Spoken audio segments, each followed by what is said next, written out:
하나님의 말씀을 봉독합니다. 창세기 3장 9절부터 봅시다. 9절부터 마지막 24절까지.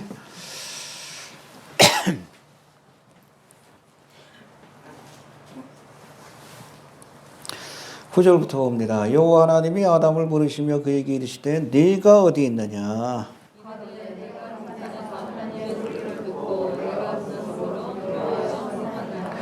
가라사대 누가 너의 벗었음을 네게 고하였느냐? 내가 너더러 먹지 말라 명한 그 나무 실과를 내가 먹었느냐?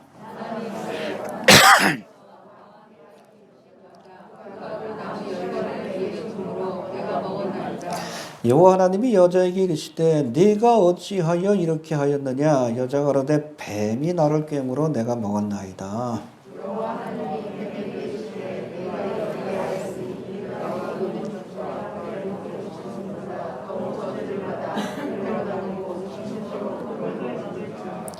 내가 너로 여자와 원수가 되게 하고 너의 후손도 여자의 후손과 원수가 되게 하리니 여자의 후손은 내 머리를 상하게 할 것이요 너는 그의 발꿈치를 상하게 할 것인지라 하시고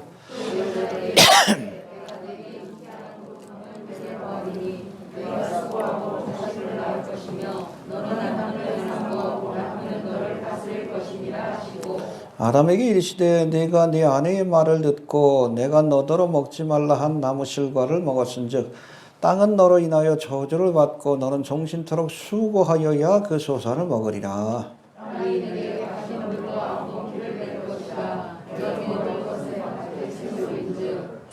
네가 얼굴에 땀이 흘러야 식물을 먹고 필경은 흙으로 돌아가니니 그 속에서 네가 취함을 입었음이라. 너는 흙이니 흙으로 돌아갈 것이니라 하시니라.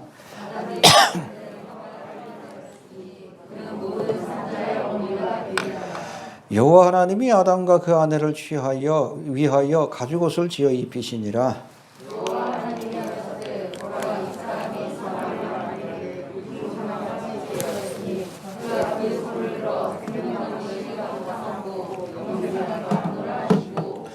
여호와 하나님이 에덴 동산에서 그 사람을 내어 보내어 그의 근본된 토지를 갈게 하시니라. 이같이 하나님이 그 사람을 쫓아내시고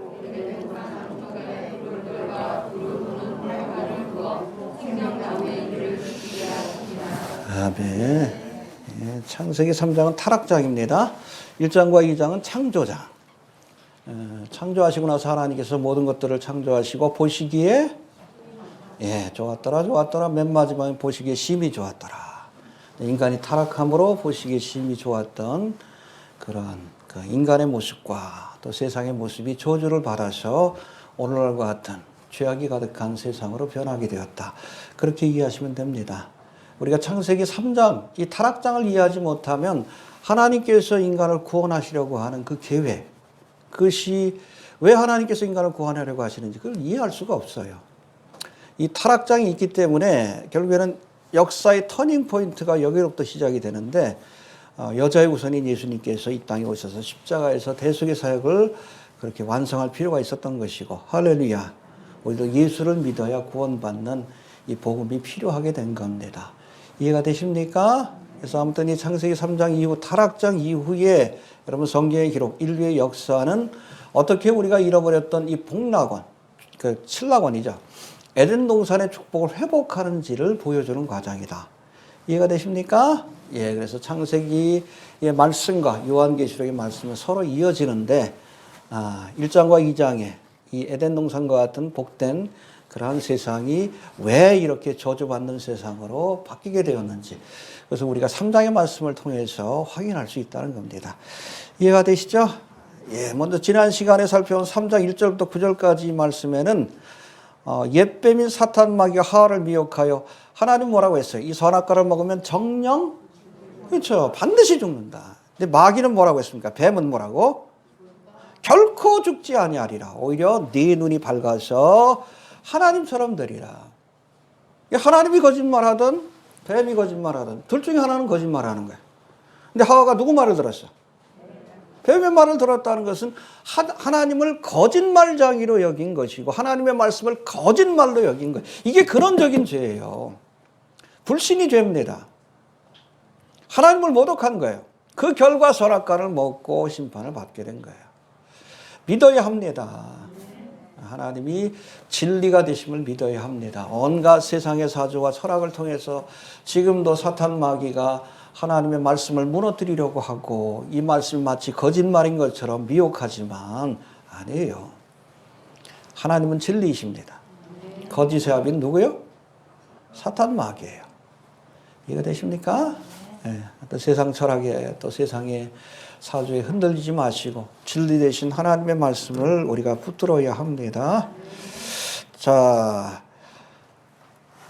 이후로 하와가 남편인 아담에게도 이 선악과를 먹게 함으로 저들의 눈이 밝아서 죄가 무엇인지 알게 되었고, 그리고 나서 저들이 본능적으로 무화과나무 잎으로 치마를 만들어서 그 수치를 가리려고 했고, 이게 여러분 릴리전, 종교예요. 이 종교는 뭐 우리가 정의를 내리면 우리의 힘으로 구원을 받겠다는 것이 종교입니다. 그래서 기독교는 종교가 아니에요. 기독교는 자력 구원이 아니라 타력 구원을 이야기합니다. 우리의 힘으로는 누구도 구원을 받지 못한다. 무화과나무 잎으로는 결코 죄를 가리울 수가 없다. 하나님 주시는 무엇을 통해서? 가죽옷을 우리가 입어야, 대속의 십자가의 그 공로를 우리가 의지하고 믿어야 구원받는다는 거. 이게 바로 복음이에요. 그래서 우리 기독교는 종교라고 할 수가 없어요. 그러나 세상의 모든 종교, 심지어는 교회 안에서도, 기독교 안에서도 예수만 믿으면 안 돼. 여기에다가 뭘 더해야 된다. 이 율법주의자인데, 여러분 하나님께서 우리에게 주신 구원의 선물은 완성품이에요. 여기 뭘 더하겠다고 하는 것은 십자가의 더, 예수님의 십자가를 모독하는 행위입니다. 이게 부족하다고 여기는 거예요. 이게 십자가의 원수라고 얘기를 해요. 사도 바울은 율법주의자들을 십자가의 원수다. 가장 나쁜 놈들이라는 거예요. 미혹되지 않길 바랍니다. 아, 예수 믿어야지. 그런데 아니요. 그 끝이요. 예수 천당? 요즘 뭐 예수 천당 백신 지옥 그런 사람들이 있어요. 백신 맞아도 천국 가요? 응? 예수만 믿으면 천국 갑니다. 제가 알기로는 막심 선교사도 백신 맞은 걸로 아는데. 이스라엘 사람들 80% 이상이 백신을 맞았어. 근데 성경은 뭐라고 돼 있어요? 7년 대환란 때 이스라엘이 민족적으로 회개한다. 그럼 백신의 능력이 하나님의 말씀보다 더하네? 응? 하나님 말씀 믿을 건지 백신을 믿을 건지. 이게 뱀의 말 아니에요? 미혹하는 자. 예수 천당 백신 지옥 아니에요? 이해가 됩니까? 미혹에 넘어가지 않길 바랍니다. 거기에 무슨 성분이 있는지 모르니까 우리가 사실은 권하지는 않습니다. 그러나 맞을 수밖에 없는 상황에 있는 사람들 있잖아요. 그렇잖아요. 내가 중환자를 돌보는 돌봄인데 내가 뭐 백신 안 맞으면 일할 수가 없잖아. 그 죽어가는 사람 두고 나와? 선교사들도 마찬가지지.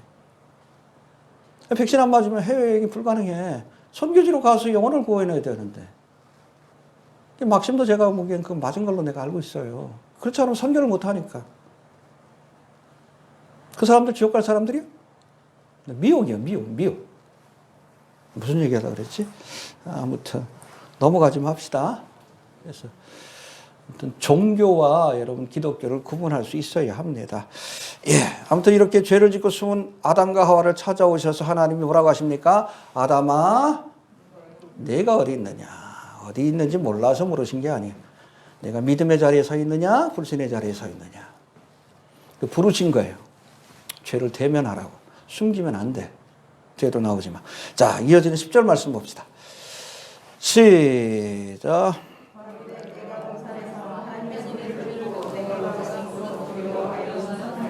예, 사실은 하와가 먼저 범죄했죠. 근데 누구를 부르셨어요? 책임자이기 때문에 그래요. 책임을 져야 합니다. 하와가 잘못한 것은 사실은 하와에게 하나님의 말씀을 가르쳐야 할 책임을 맡은 아담의 죄예요. 그래서 아담을 부르신 거예요. 그랬을 때 이 아담이 잘못했습니다 해야 되는데 뭐 뒤에 나오지만 저 여자가 여자 때문에 그래요. 하와에게 핑계를 대. 참 야비하죠. 이런 남자 만나면 안 돼요. 예수님 같은 남자를 만나야지. 그래서 책임지려고 하는 책임질 줄 알아야 합니다. 그래서 아무튼 책임자니까 아담을 부르신 거예요. 여러분 가정에 하나님께서 세우신 영적인 질서가 있는데 하나님이 위에 계시고 남편, 그 다음에 아내입니다. 이 영적인 질서가 뒤집히면 안 돼요. 하나님 지으신 겁니다. 만드신 겁니다. 자, 이렇게 부르실 때에 10절에 보니까 아담이 뭐라고 합니까? 해봅시다. 벗었으므로 두려워하여 숨었나이다. 예, 첫 번째 벗었으므로 죄를 깨닫게 된 거예요. 선악과는 뭐예요? 선악을 알게 하는 지식의 열매예요. 정확하게는 악을 하는. 왜? 이전에는 선밖에 몰랐어. 무지의 시대입니다. 무죄의 시대입니다. 그런데 선악과를 먹음으로 죄가 무엇인 줄 알게 된 겁니다. 이게 벗었음을 깨닫게 된 거예요. 자신이 죄인임을 깨닫게 된 겁니다. 자, 뒤에 가서 조금 더 설명합니다. 자, 두 번째는 해봅시다. 두려워하여. 자비로우신 하나님이 두려운 대상으로 느껴지기 시작합니다. 왜? 심판이 있을 걸 본능적으로 알고. 여러분, 하나님은 사랑의 하나님인 동시에 공의 하나님이십니다. 그 십자가 그걸 보여줘요. 하나님이 얼마나 우리를 사랑하십니까? 독생자를 내어주시기까지. 그러나 얼마나 죄를 미워하셔요? 독생자지만 죄를 대신 짊어졌을 땐 죽이기까지. 무서운 분이에요. 민수기 14장 18절에도 말씀합니다. 여호와는 노하기를 더디하시고 인자가 많아 죄악과 과실을 사하나 형벌받을 자는 결단코 사지 아니하리라. 회개하지 않으면 용서 못 받습니다. 두려워해야 돼요. 오늘 본문에서는 좀 두려워한다는 것이 부정적으로 묘사되어 있지만 이 잠언에서는 뭐라고 합니까? 하나님을 두려워하는 것, 여호와를 경외하는 것이 뭐의 근본? 지식과 지혜의 근본이라고 얘기를 합니다. 그러므로 우리가 죄에서 멀어질 수 있고 회개의 길로 나갈 수 있기 때문에 그래요.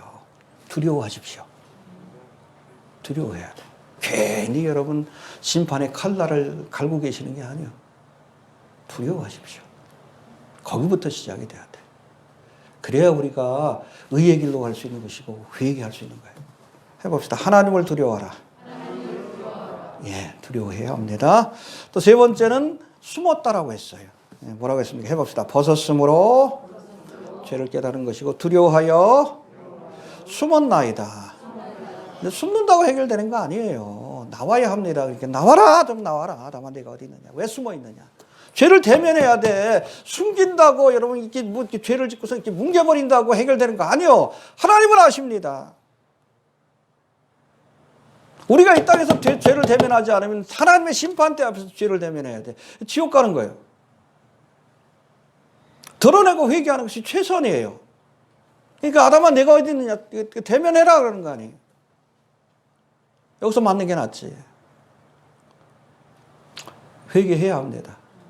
예, 숨기지 맙시다. 예. 오라 우리가 서로 변론하자. 너희 죄가 좋은 것일지라도 눈같이 이어질 것이요 지는같이 붉을지라도 양털을 같이. 와서 우리가 죄를 고백하면 하나님께서 용서하시고 없던 일로 해주시는 거예요. 없던 일로. 할렐루야. 이게 대속의 은혜 아니요. 나의 죄를 씻기는 예수의 피밖에 없네. 얼마나 감사합니까? 죄 없는 인생이 어디 있어. 숨지 마시고 감추지 마시고 하나님 앞에 가지고 나오시길 바랍니다. 예, 11절 넘어갑시다. 시작.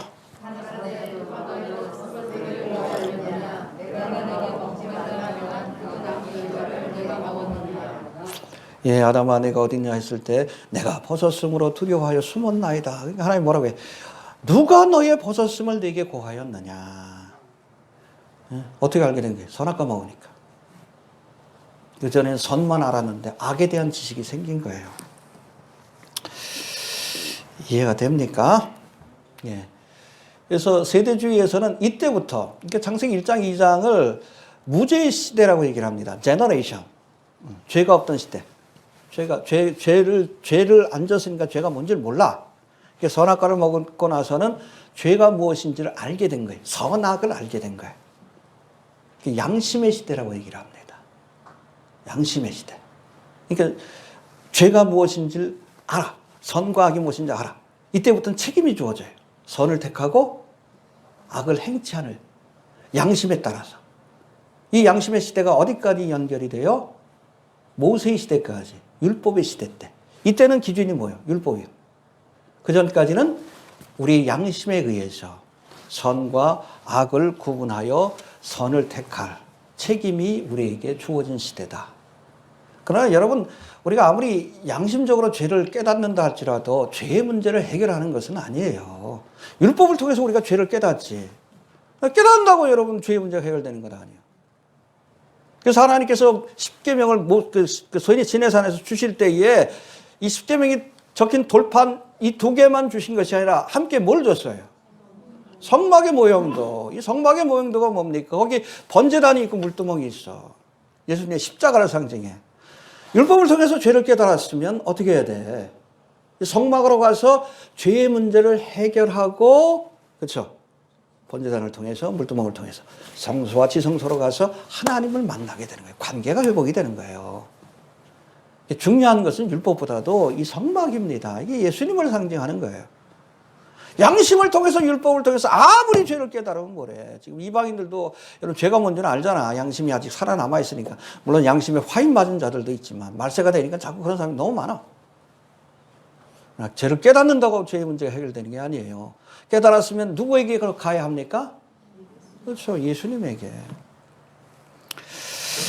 아무튼 이 양심의 시대가 시작이 되었습니다. 죄책을 깨닫고 선과 악을 깨닫게 되었다는 거예요. 책임도 저들에게 주어지게 된 겁니다. 또 두 번째 11절, 우리 10절 다시 봅시다. 시작.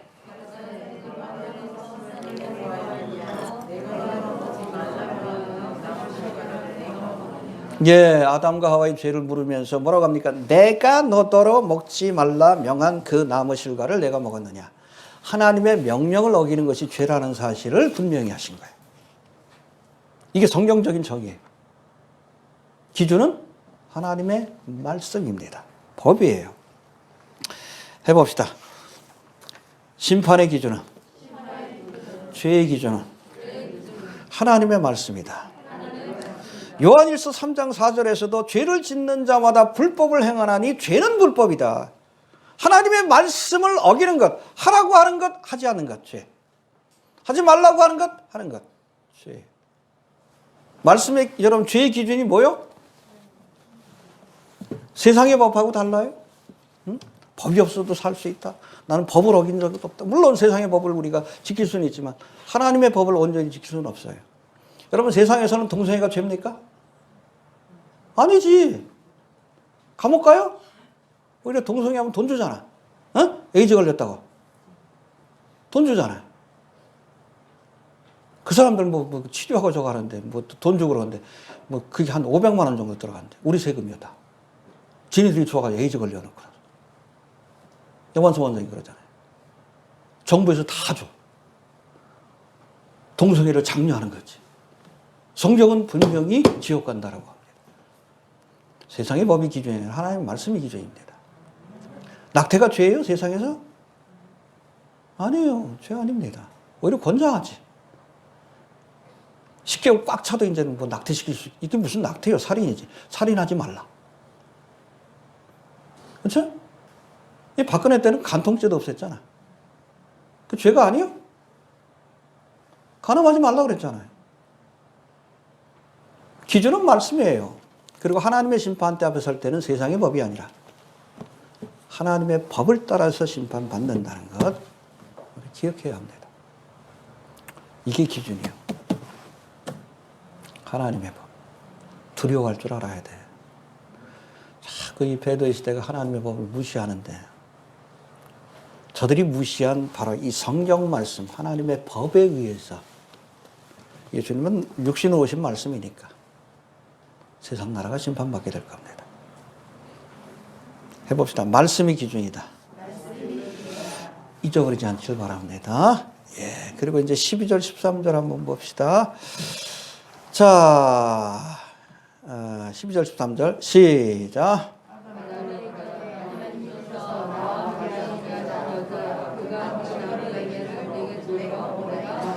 예, 이거 블레임 게임이라고 하는데, 이제 왜 죄를 저질렀냐 하니까 아담은 누굴 핑계대요?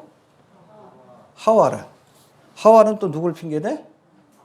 뱀을. 여기 12절이 아담이 보여준 가장 찌질하고 안타까운 모습이라 할 수 있는데, 사실은 하와를 처음 봤을 때 아담이 뭐라고 고백해? 이는 내 뼈 중에 뼈요 살 중에 살입니다. 하나님이 이런 귀한 선물을 주셨습니까? 근데 여기서는 뭐 죄를 짓고 나서 하나님이 내게 준 저 여자 때문에 내가 범죄했습니다. 이 찌질하지. 마누라 탓하는 이런 남자 만나면 안 돼요? 블레임 게임인데. 여러분 책임져야 합니다. 이게 정말 지도자예요. 지도자는 내가 책임진 사람들, 그 사람의 죄까지도 내가 책임지는 것. 그게 진짜 여러분 지도자지. 예수님은 그랬잖아요. 예수님 죄가 없지만 그리스도의 신부인 우리의 죄를 대신 책임지시고 죄값을 치러주셨어. 할렐루야. 둘째 아담을 믿어야지. 첫째 아담 믿으면 안 돼요. 둘째 아담을 믿어야 합니다. 자, 아담이 하와에게 책임을 전가하려 했다면 하와는 또 누구에게? 뱀에게. 13절 한번 봅시다. 이 부창부수요. 부창부수. 시작.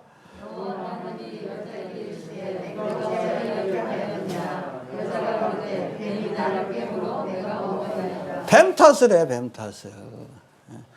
재판 가면 자기 죄인이라는 사람 한 사람도 없대. 다 뭐 오늘은 뭐 술 먹어서 그렇고 저 사람 때문에 그렇고 날씨 탓이고 다 남 탓한대.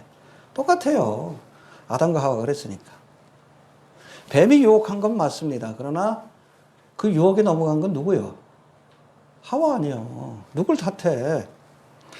여러분 마틴 루터가 한 유명한 말이 있어요. 죄의 유혹이 공중의 새들처럼 머릿속에 스쳐 지나가는 것은 어쩔 수 없지만 죄의 유혹을 받을 수 있잖아.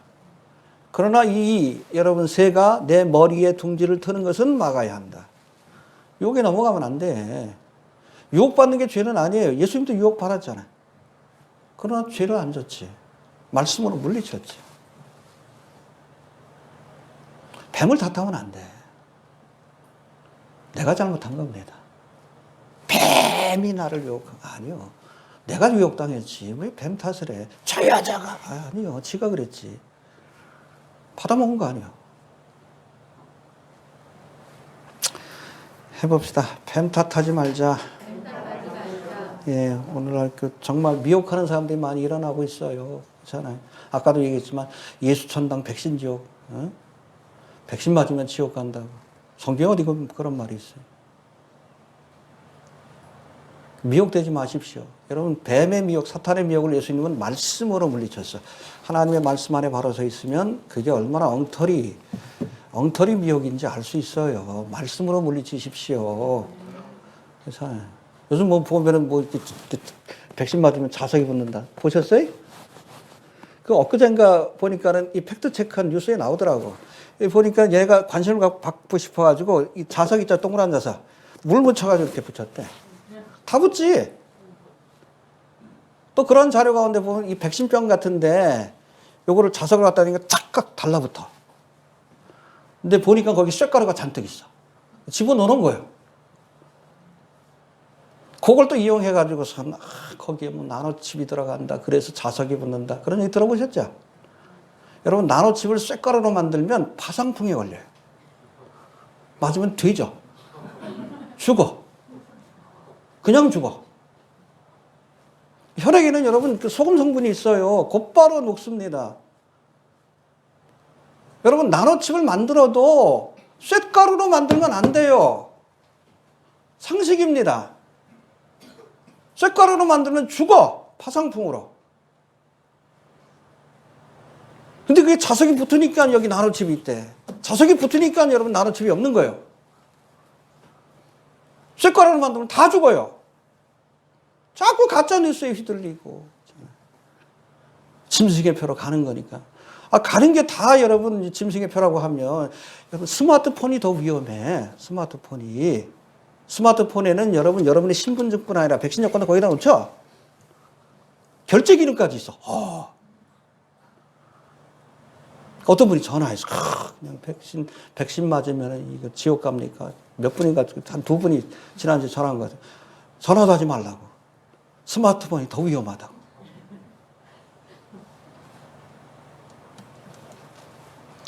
여러분, 짐승의 표가 완성되려면 백신 요건은 첫 번째 단계예요. 세계 정부의 ID 카드입니다. 근데 짐승의 표에는 ID 카드와 CD 카드가 합쳐져야 돼요. 결제 기능이 같이 들어가야 돼. ID 카드는 하나의 기능일 뿐이에요. 그래서 우리가 짐승의 표 할 때 그 표가 헬러는 카라그마인데 노예의 표식, 신분증이라는 뜻이에요. 그러니까 ID 카드의 기능이 있어야 합니다. 그러니까 백신 요건을 통해서 ID 카드 기능을 모든 사람들에게 부여하는 거예요. 이해됩니까? 그리고 또 한 가지 첨가되는 것이 결제 기능이 있어야 돼. 핸드폰엔 다 있지. 결제 기능. 근데 결제 기능이 있으려면 이것을 받지 않으면 물건을 사고 팔 수 없다. 세계 경제가 통합이 돼야 돼요. 그리고 디지털 화폐로 전환이 돼야 합니다.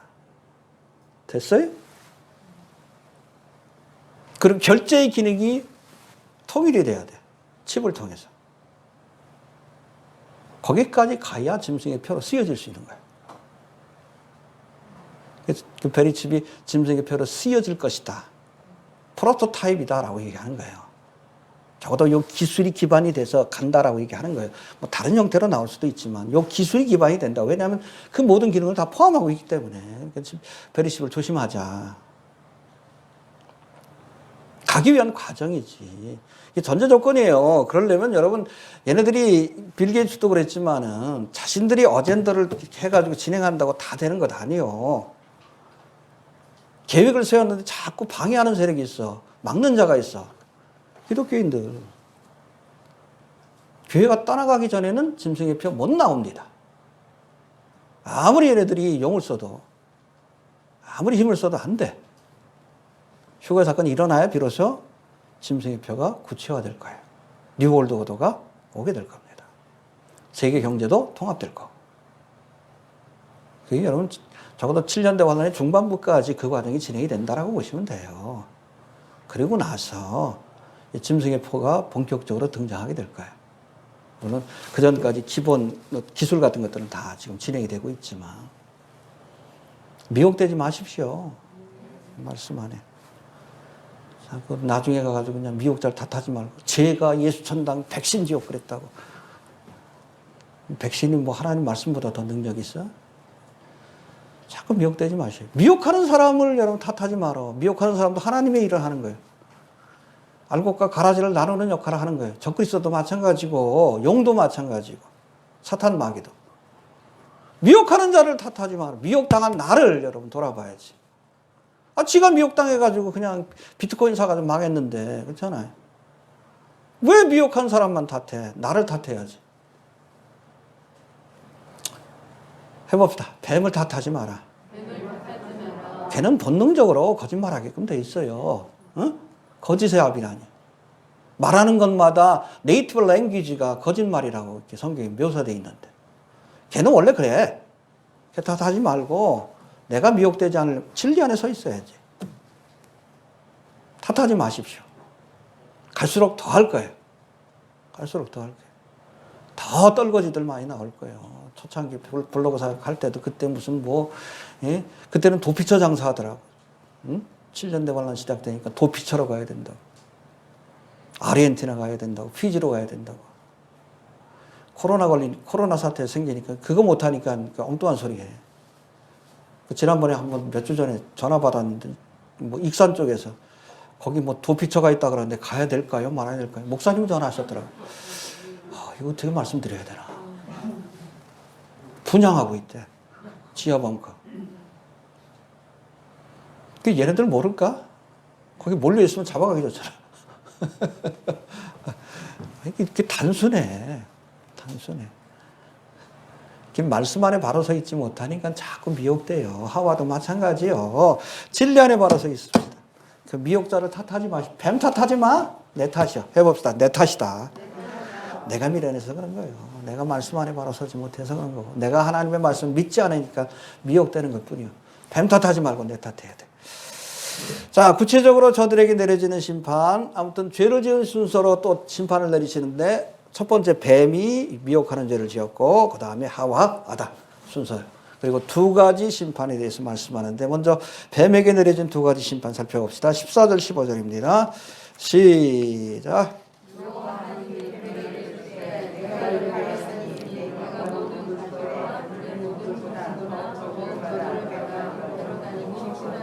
예, 여기 먼저 봅시다. 뱀에게 이르실 때 내가 모든 육축과 들의 모든 짐승보다 더욱 저주를 받아.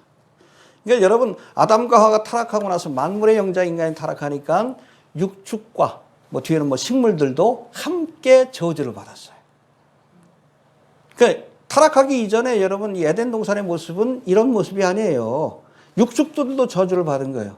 이때부터 아마 이빨도 이렇게 공룡 같은, 모기도 그때 나타난 것 같아요. 이 바퀴벌레 같은 것들도 그때 나타났을 것 같아요. 이제 그렇잖아요. 여름 되면 얼마나 힘들어. 에덴 동산에 모기가 없었을 거예요.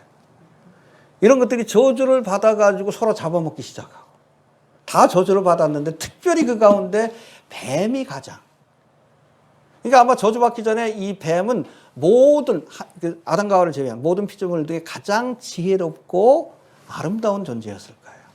그렇게 봅니다. 근데 하나님의 저주를 받아서 뭐라고 합니까? 저주를 받아 배로 다니고. 이렇게 배로 다닌다. 이 말씀을 보면 아마 타락 전에는 팔다리가 있었던 것 같아. 두 발로 다니든지 새들처럼, 공룡처럼, 아니면 네 발로 다니든지 그랬던 것 같아. 근데 배로 기어다니는, 보기만 해도 얼마나 끔찍해. 종신토록 흙을 먹을지니라. 이건 상징적인 표현이에요. 바짝 엎드려가지고 고기를 숙이는, 낮고 비천한 존재가 된다는, 평생 이 모욕을 받는 존재가 된다는 그런 뜻이에요.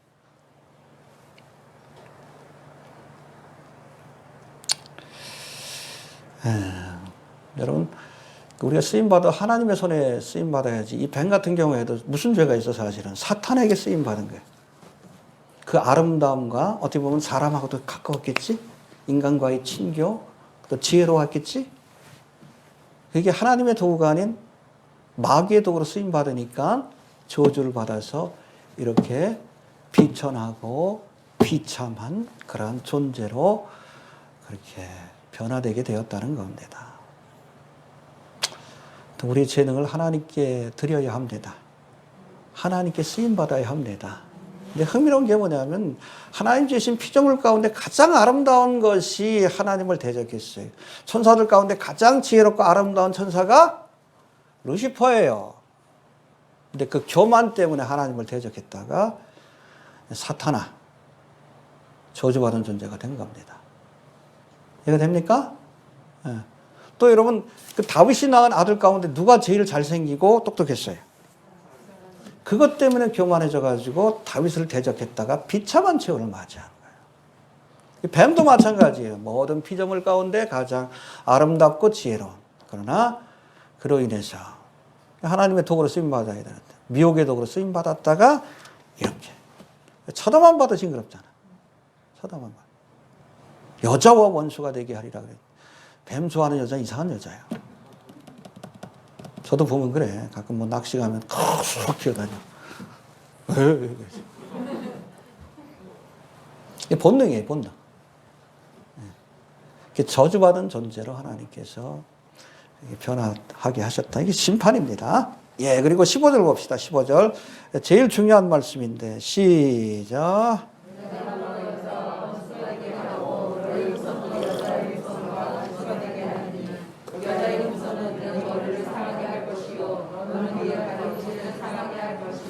예, 여러분, 이것이 뱀에게는 저주와 심판의 말씀이지만 우리에게는 프로토 이방겔리엄, 복음입니다. 할렐루야. 예, 여자의 우선을 통해 뱀의 머리를 짓밟고 이 죄와 사망의 권세로부터 우리를 구원할 것이다. 할렐루야. 여기서 여자의 우선은 누구예요? 예수님. 모든 인류는 다 남자의 우선이에요. 그러나 유일하게 성령으로 잉태하신 예수님은 여자의 우선이십니다. 할렐루야. 또 한 가지 질문할게요. 뱀의 우선은 누구예요?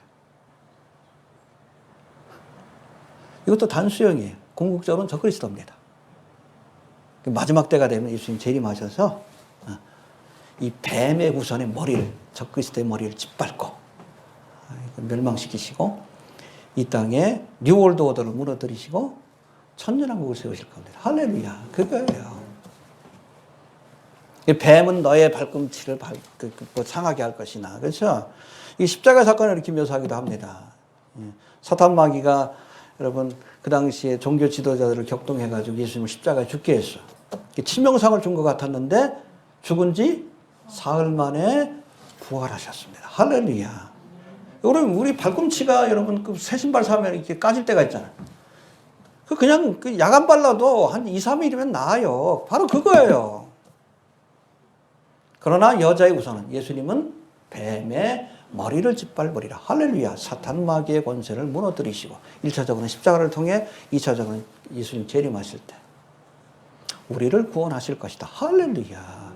이게 프로토 이반젤리엄이라고 하는데 놀라운 것은 하나님께서 인간을 심판하시는 범죄한 순간부터 인간을 구원할 계획을 알려주셨어요. 할렐루야. 하나님의 뜻이 심판이 아니라 구원이라는 사실을 분명히 하신 겁니다. 죄인들이 심판받고 지옥 가는 것이 하나님의 뜻이 아니에요. 여자의 우선인 예수를 믿고 구원받는 것이 하나님의 뜻입니다. 예수 천당? 백신지옥 하면 안 돼. 예수를 믿고 여자의 우선이 하나님이 보내신 메시아 여자의 우선 아닙니까? 처녀가 잉태하여 아들을 낳으리니 이 여자의 우선 아니에요.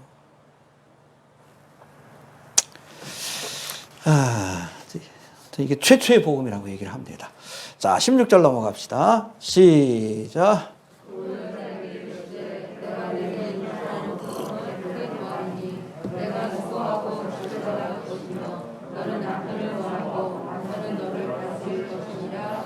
네, 앞에는 뱀에게 내려진 두 가지 심판, 이 16절은 하와에게 내려진 두 가지 심판인데 첫 번째 보니까 해봅시다. 잉태하는 고통을 크게 더하리니.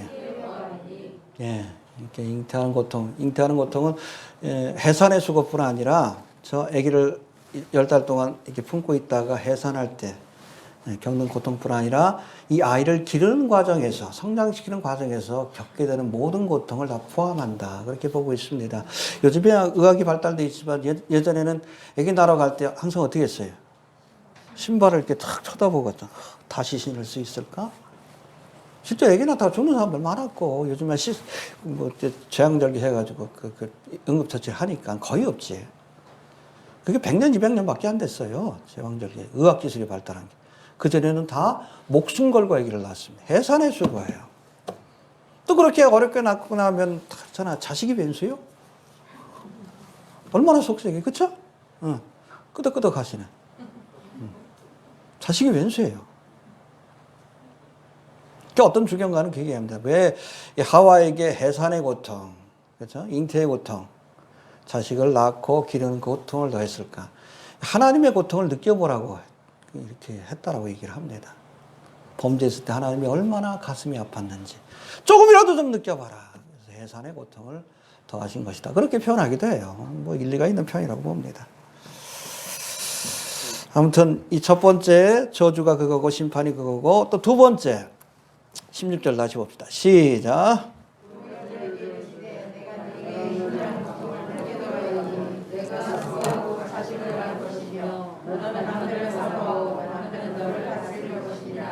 예, 두 번째 심판은 너는 남편을 사모하고 남편은 다스릴지니라. 뭐 다스림 받는 걸 저주라고 할 수는 있겠지만 왜 사모하는 것이 저주일까? 우리가 원문을 이해하지 않으면 이해하기 힘든데 이 사모하다는 단어가 히브리어는 테슈카라고 되어 있습니다. 해봅시다. 테슈카. 이 단어가 여러분 여기만 나오는 것이 아니라 그 다음 장인 창세기 4장 7절에도 나와요. 테슈카. 사모한다는 단어가 4장 7절 한번 읽어봅시다. 자세한 건 뭐 다음 시간에 다시 한번 해봅시다. 4장 7절 시작.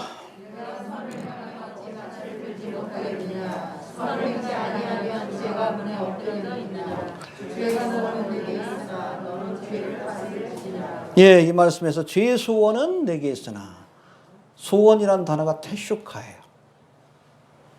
그렇죠? 하나님이 가인의 제사는 받지 않으시고 누구의 제사만?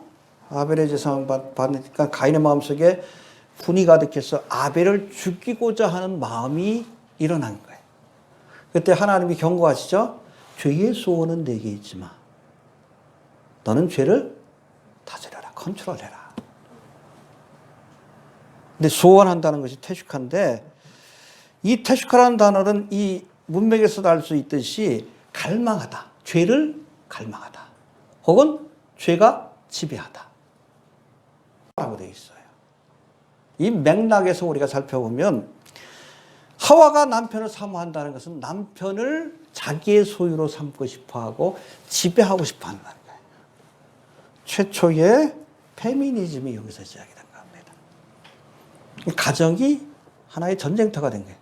남편은 하와를 다스리려고 하고 하와는 남편을 지배하려고 하고 서로 쌈박질하는 거지. 그러니까 천국에 모인 가정이 지옥이 된 거예요. 이해가 됩니까? 이 저주와 심판. 여러분 가정에서 주도권 싸움하고는 안 돼. 지혜로운 여자는 주도권을 하나님의 명령대로 남편에게 주는 겁니다. 이해가 되셔요? 하나님 세우신 창조의 질서예요. 여러분 잠언 21장 9절에도 다투는 여자와 함께 큰 집에서 사는 것보다 움막에서 혼자 사는 게 낫다. 서로 쌈박질할 거면 혼자 사는 게 더 낫다는 얘기예요. 근데 인간이 범죄함으로 여러분 서로 주도권을 다투기 시작한 거예요. 가정에서. 이 본래의 모습으로 돌아와야 합니다. 그래서 이렇게 죄로 인해서 삐뚤어진 가정을 회복하기 위해서 하나님 주신 원칙이 에베소서 5장에 나와 있는데 잘 들으세요. 21절부터 25절까지입니다. 그리스도를 경외함으로 피차 복종하라. 쌈박질하지 말고 주도권 가지고 서로 섬겨라. 해봅시다. 피차 복종해라. 서로 섬기라는 얘기예요. 어떻게 섬기는가? 아내들이여 자기 남편에게 복종하기를 죽게 하듯 하고 이는 남편이 아내의 머리됨이 그리스도께서 교회의 머리됨과 같음이니 이게 하나님 세우신 영적인 질서입니다. 이 질서를 어지럽히지 말아라.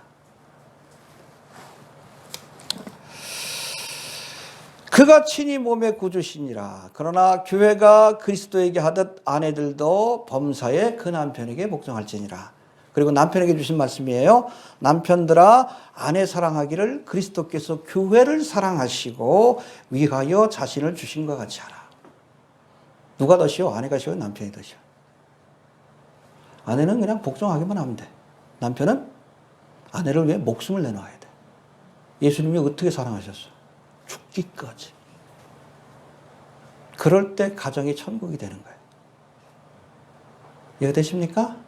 네. 그게 하나님께서 세우신 가정의 법칙이에요. 창조의 여러분 타락하기 이전의 아담과 하와의 모습인데 타락하고 나니까 이제 하와가 남편을 사모해가지고 남편을 갈망하고 지배하길 원해가지고 소유하고 지배하길 원해가지고 이 다툼이 끊이지 않는 거예요. 그러면 안 됩니다. 이게 저주예요. 이해되십니까? 지혜로운 자가 되어야 합니다. 자, 그리고 이제 마지막으로 아담에게 내려진 두 가지 심판. 17절부터 19절까지 길지만 한번 읽어봅시다. 시작. 아담에게 이르시되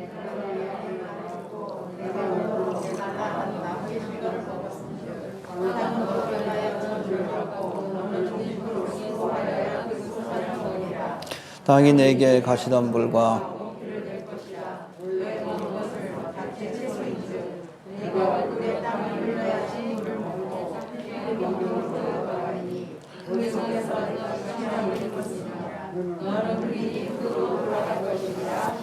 예, 두 가지 심판을 말씀하기 전에 먼저 아담의 본질적인 죄가 무엇인가를 설명하십니다. 네가 네 아내의 말을 듣고 내가 너더러 먹지 말라 한 실과를 먹었은즉. 하나님 세우신 영적 질서는 뭐예요?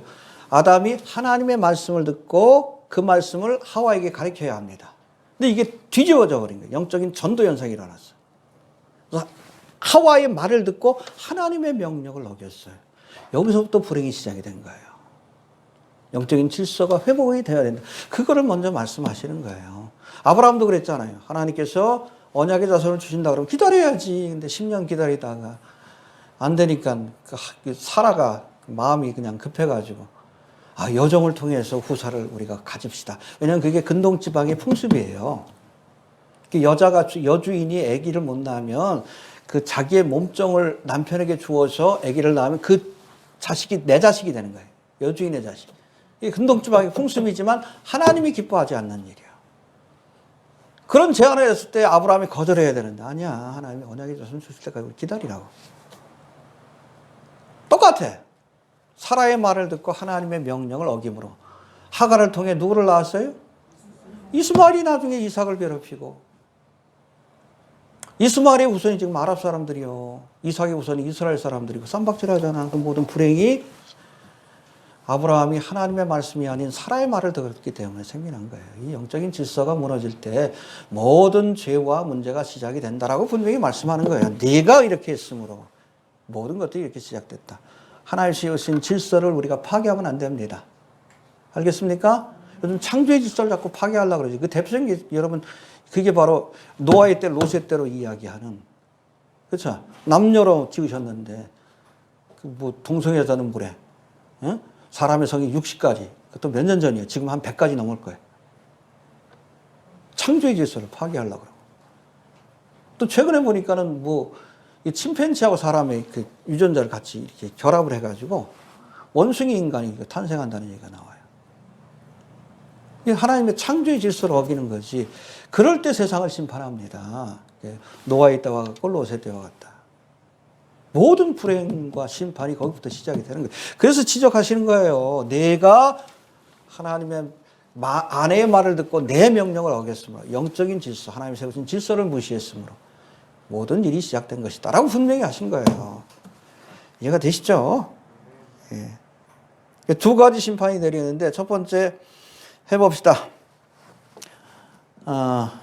너는 종신토록 수고하여야 소산을 먹으리라. 노동은 저주가 아니에요. 아담과 하와가 그 타락하기 전에도 노동이 있었어요. 노동 자체는 하나님이 명하신 것이고 축복입니다. 에덴 동산을 다스리고 가꾸는 책임을, cultivate하는 책임을 아담에게 맡기셨어요. 그리고 뭐 짐승들이 이름도 짓게 하시고, 그 자체는 기쁨이요. 근데 이 노동에 고통을 더한 거예요. 노동이 노역이 돼버린 거예요. 일평생 이 노동에 시달리다가, 인생은 고해라 그러잖아요. 일평생 이 노역에 시달리다가, 원래 그렇게 지은 게 아니에요. 인간이 타락함으로 이런 심판이 찾아온 겁니다. 그리고 두 번째 심판은 뭡니까? 19절 한번 다시 봅시다. 19절 시작.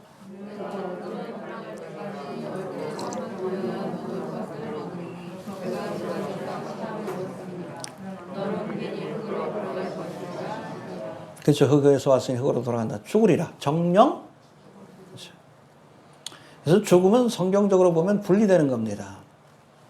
하나님과 인간이 분리되는 것을 영적인 죽음이라고 합니다. 인간이 범죄하면서 영적인 죽음이 곧바로 찾아왔어. 이때부터는 제단을 통하지 않으면 하나님을 만날 수 없게 된 겁니다. 영적인 죽음. 그런가 하면 육적인 죽음은 육체와 영혼이 분리되는 거예요. 육체는 어디로부터 왔어요? 흙으로부터 왔으니까 흙으로 돌아가고, 우리 영혼은 하나님께로부터 와서 하나님께로 돌아가는 거예요. 돌아가서 어떤 일을 겪습니까? 한 번 죽는 것은 사람에게 정해진 것이고 그 후에는 심판입니다.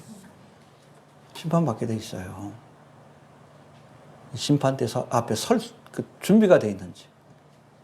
오늘 죽어도 천국 갈 확신이 있습니까? 옛날에 그 전도교재에 나온 건데, 오늘 죽어도 천국 갈 확신이 있습니까? 심각한 거예요. 왜냐하면 사람은 올 때는 순서가 있어도 갈 때는 순서가 없기 때문에 그래. 이 확신이 없으면 살아도 산 게 아니에요. 그리스도인들은 죽음을 두려워하지 않습니다. 왜? 천국 갈 걸 알기 때문에. 근데 이 확신이 없다면 얼마나 두려워. 종말의 사건이 두려움으로 느껴져. 예수를 제대로 안 믿어서 그래요. 기쁘잖아요. 초대교회 성도들은 기뻐해서 마라나타, 빨리 죽고 싶어요. 빨리 죽고 싶어요. 빨리 오세요. 그게 마라나타예요. 요즘 호들갑을 떨잖아. 종말에 관한 얘기하면. 기독교인이라고 그러면서도. 백신 맞으면 지옥 가면 어떡해? 두려움을 주는 것은 사탄 마귀가 주는 거예요. 두려움을 통해서 판단력을 흐리게 하고, 토끼몰이 하듯이. 자기 뜻대로 사람들을 이끌라고. 그 교주들이 잘하는 짓거리들이에요. 마귀가 잘 쓰는 수법이고, 백신이 뭐 짐승의 변화. 대부분 다 여러분 미혹하는 이단 세력들이에요. 교주들이요. 두려움으로 사람을 몰아가. 토끼몰이 하듯이. 이게 마귀가 쓰는 전략이에요. 하나님은 안 그래요. 은혜 받아봐요. 마음에 평안이 있죠. 사랑으로 이끄십니다. 두려움으로 이끌지 않아요. 여러분 서양의 여러분 목자들은 어떻게 해? 뒤에서 몽둥이나 아니면 개를 풀어가지고 몰아가 양을. 근데 이스라엘 목자는 안 그래요. 여호와는 나의 목자시니 먼저 앞서가면 쫓아옵니다. 아무 개야 아무 개야. 이 하나님 인도하는 거예요. 두려움으로 사람들을 몰아간다? 이 마귀예요. 거짓 목자입니다. 자꾸 두렵게 만들어. 네. 그래서 자기 사람을 만들려고. 그래서 늑탈하려고. 분별하십시오. 이해가 되시죠? 네. 뭐하다 그랬죠? 아무튼 흙에서 왔으니 흙으로 돌아가리라. 그 후에는 심판이 있다. 잊지 않길 바랍니다. 20절 넘어갑시다. 20절 중요한 말씀인데 시작.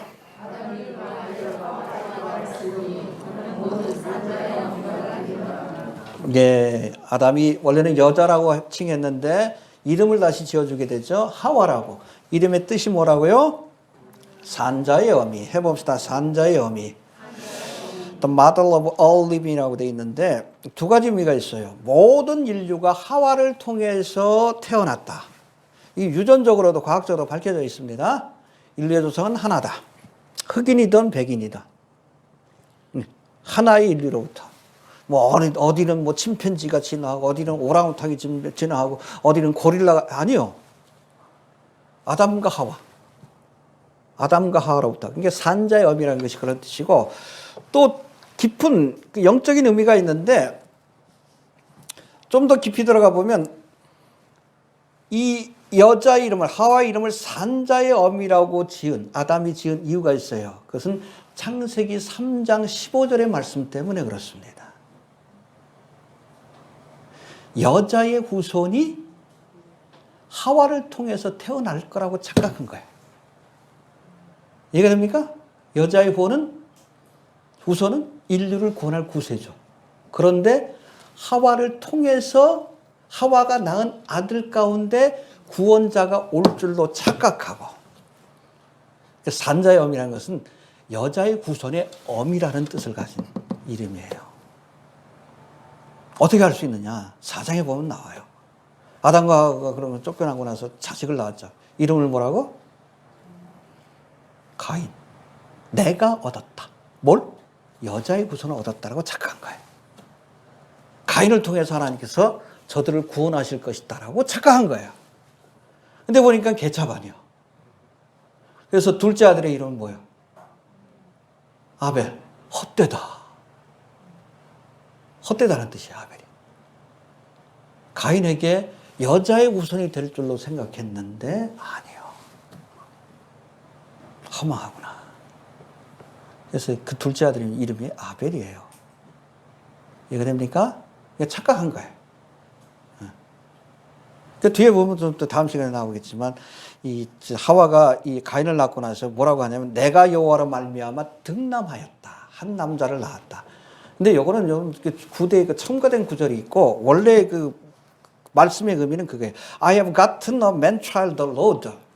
내가 주가 되시는 한 아이를 낳았다. 구세주를 낳은 줄로 생각한 거예요. 가인이 구세주라고 여자의 후손이라고 착각한 겁니다.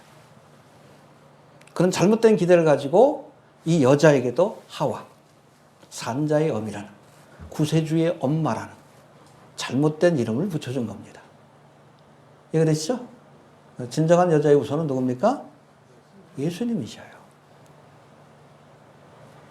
그 과정을 보여줍니다. 그래서 여러분 이때부터 사실은 사탄 마귀의 전략은 간단해. 여자의 후손을 없애버리는 것.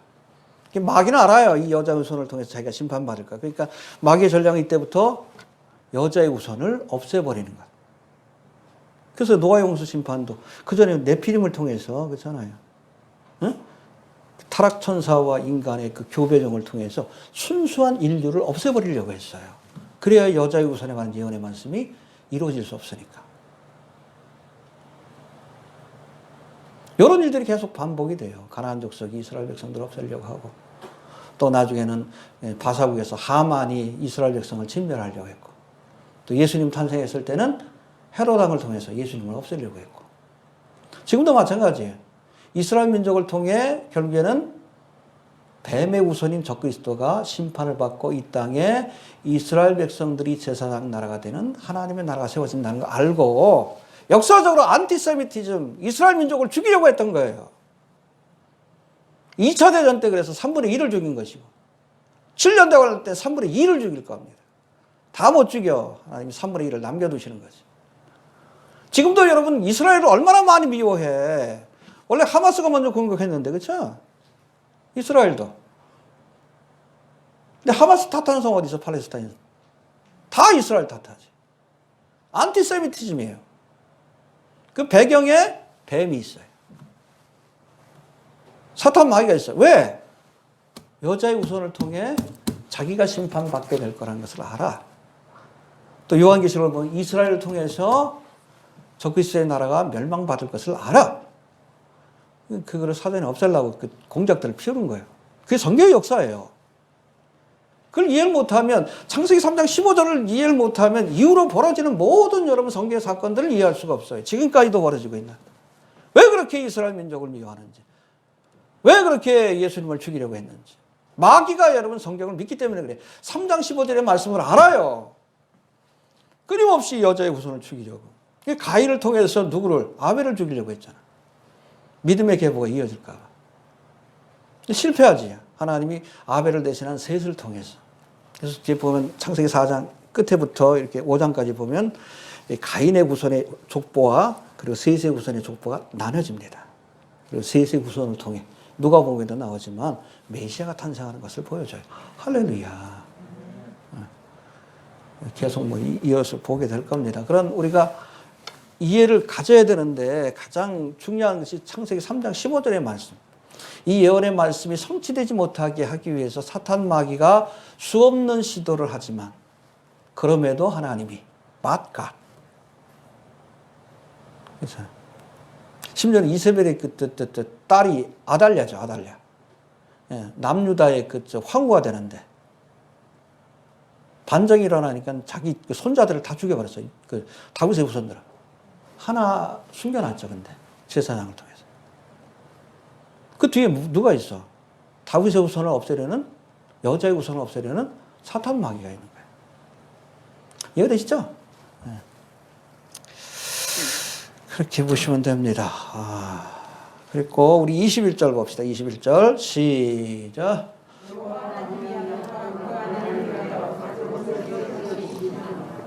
예, 스스로의 힘으로 무화과 나무 잎으로 죄를 가리려 했지만 한계가 있죠. 그렇답니다. 저들을 위해서 하나님께서 가죽옷, 여러분 가죽옷을 준비하기 위해서는 무고한 짐승이 희생이 되고 피를 흘려야 돼. 피 흘림이 없이는 모든 제사의 원리를 설명해, 대속의 은혜를 설명해 주신 거예요. 할렐루야. 그래서 구약의 모든 피 흘려 죽는 이 짐승들, 이것이 바로 2000년 전에 십자가에서 피 흘려 죽으신 예수님의 대속의 사역을 예표합니다. 그 희생을 통해서 가지고 우리의 죄가 가려진다는 것이 복음이에요.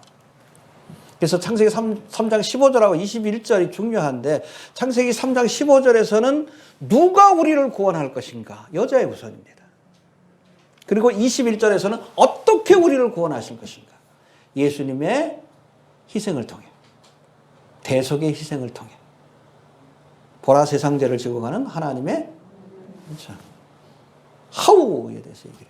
후, 여자의 후손. 어떻게? 예수님의 십자가의 희생을 통해. 할렐루야.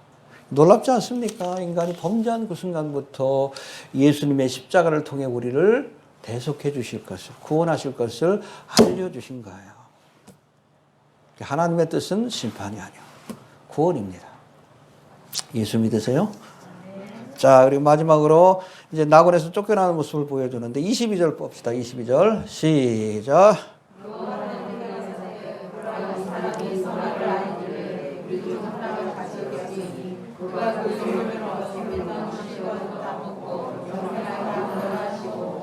예, 선악을 하는 일에 우리 중에 하나, 삼위일체 하나님이십니다. 같이 되었으니. 그래서 하나님은 전지전능하신 분이기 때문에, 창조주시기 때문에 선뿐 아니라 악도 아셔요.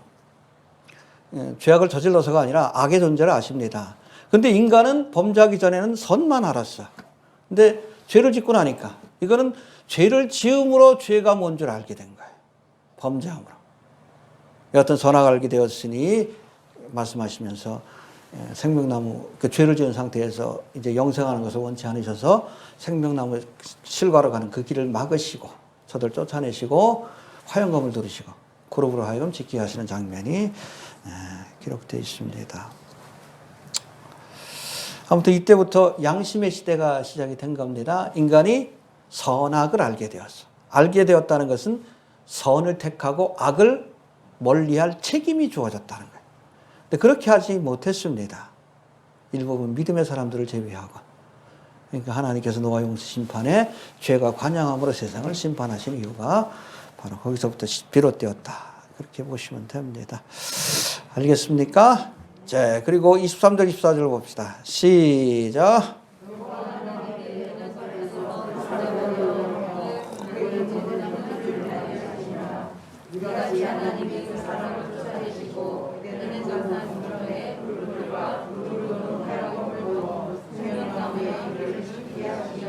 네, 선악을 알고 죄를 지은 상태에서 영생을 할까봐 하나님께서 아예 에덴 동산에서 쫓아내시고 생명나무로 가는 길을 막으셨어요. 이때 살았던 생명나무가 다시 등장합니다. 어디에? 성경 맨 마지막 장이 22장이 할렐루야. 복락원의 모습이에요.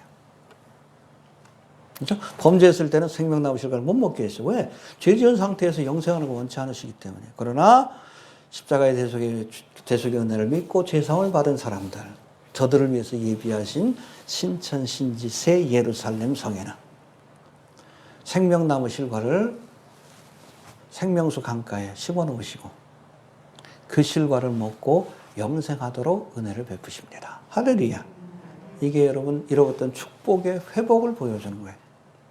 3장은 신락원의 이유에 대해서 설명하는 것이고 또 이렇게 죄로 인해서 에덴 동산에서 쫓겨났기 때문에 죄의 문제를 해결받은 사람들은 장차 천국에 가서 새 예루살렘 성에서 생명나무 실과를 먹고 영생을 하는 그러한 복을 누리게 될 것을 우리에게 약속하신 겁니다. 할렐루야.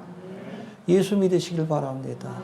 예수 믿고 죄 사함을 받아야 우리가 다시금 새 예루살렘 성에 가서 생명나무 실과를 먹고 영생을 누리게 될 겁니다.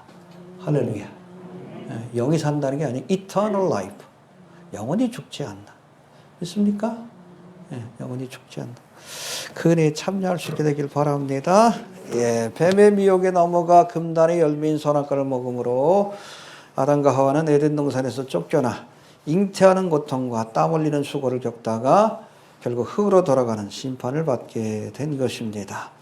죄로 인해 낙원이 에덴 동산을 빼앗기게 된 것이고 죽음이라는 심판이 찾아온 것인데 이 심판으로부터 구원하기 위해서 하나님께서 여자의 우선이신 예수님을 이 땅에 보내주시고 그곳에서 대속의 사역을 완성하심으로 누구든지 예수를 믿으면 구원받는 예수 천당 백신지역 아니에요? 구원받는 은혜를 허락하시고 이렇게 구원의 은혜를 경험한 사람들은 장차 신천신지 새 예루살렘 천국에 가서 생명수의 열매를 먹으며 주님과 함께 영생을 누리는 복을 얻게 될 겁니다. 할렐루야. 알겠습니까? 죄로 인해서 저주가 찾아왔어요. 이 죄의 문제를 해결해야 합니다. 여자의 우선인 예수님의 가죽옷을 통해 여러분 해결하시고 생명나무 실과를 먹고 영생을 얻는 하나님의 자녀가 되시길 바랍니다. 주신 말씀 붙들고 잠깐 한번 기도합니다. 하나님 오늘도 귀한 말씀을 통해 깨달음을 주시니 참으로 감사합니다.